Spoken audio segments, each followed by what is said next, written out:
Tara, magluto tayo ng creamy spinach pasta. Chicken breast, kuhain na natin. Ganyan lang natin ng part.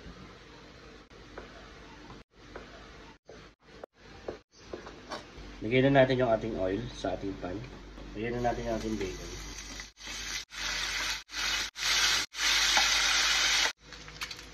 Set aside na natin yung ating bacon. Lagyan na natin yung onion at garlic. Add na natin yung ating chicken breast.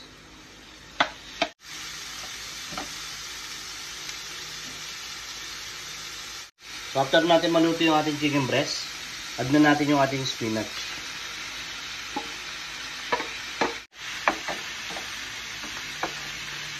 Add na natin yung ating milk. Garlic powder. Salt. Chicken cubes. At ginisa mix. White pepper. Dried basil. Dried oregano. Dried thyme. At haluin lang natin.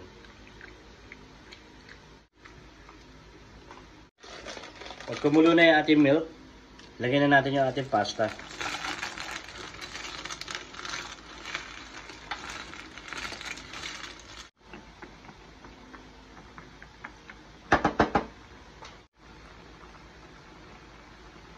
Takpan muna natin hanggang maluto yung ating pasta.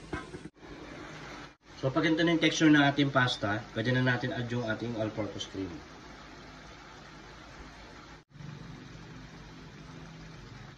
Din lang natin.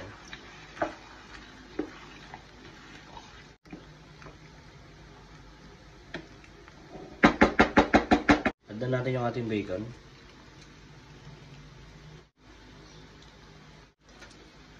Add na natin yung ating parmesan cheese powder.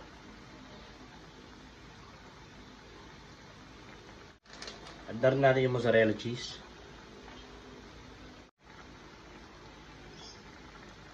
So i-grate na natin yung ating quick melt cheese.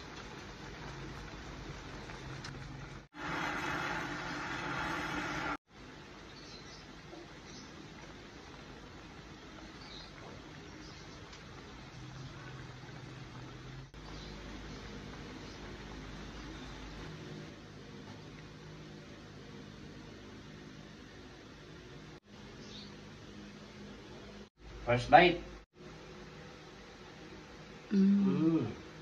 Cheesy. Sarap.